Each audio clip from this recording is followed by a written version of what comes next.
Shalom, everyone, and you know by now that shalom means hello. It also means peace, and I hope the peace that passes all understanding is keeping your hearts and minds in Messiah Yeshua.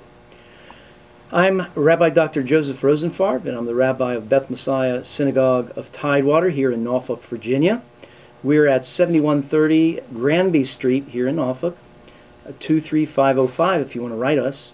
Or you can go to the website for Beth Messiah Synagogue Tidewater and catch us there.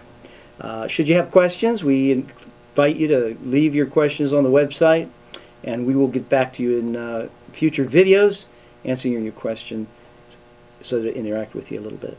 Today's subject is the subject of Daniel 9, this beautiful prophecy about the Messiah, in Daniel chapter 9, verses 24 to 27.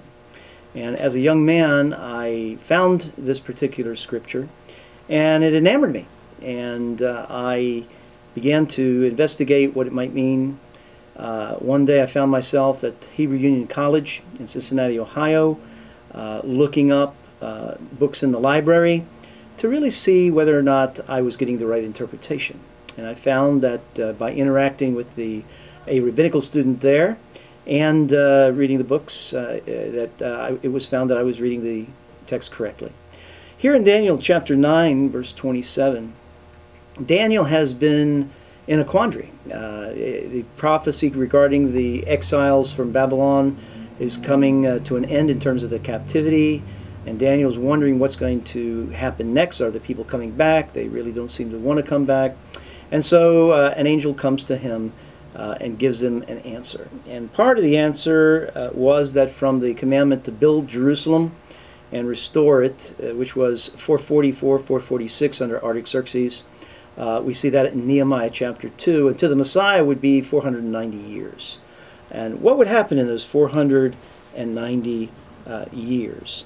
There would be an end of sin and finish of transgression. Great and lofty things would ensue, so as to bring in a messianic kingdom, that sin would be finally taken care of once and for all. There would be peace between mankind and God, and between Israel and God as well, and Israel and the nations. And it was a beautiful prophecy.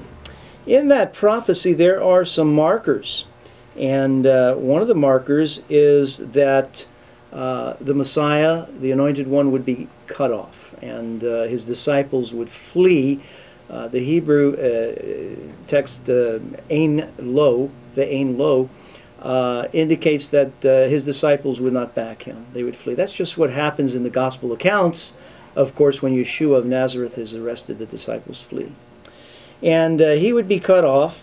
The disciples would flee. And then the ruler of a people who will come afterwards will destroy the city and the sanctuary.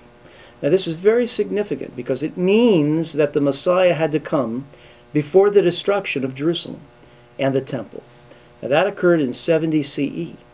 So if the temple was destroyed in 70 CE, Jerusalem destroyed in 70 CE, according to this text, the Messiah, the Anointed One, had to have come and have been cut off, and the disciples having fled.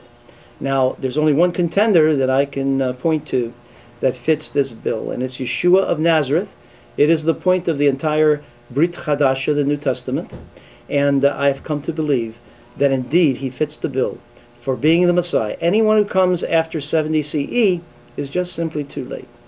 We cannot expect him to come in our day outside of a second coming where the Messiah of Israel will restore all things unto himself and bring in the Garden of Eden again. A new era in our history would ensue. So, remember this. The Messiah had to have come before 70 CE. Yeshua of Nazareth is the only one that fits the bill. Shalom, and I'll see you next time.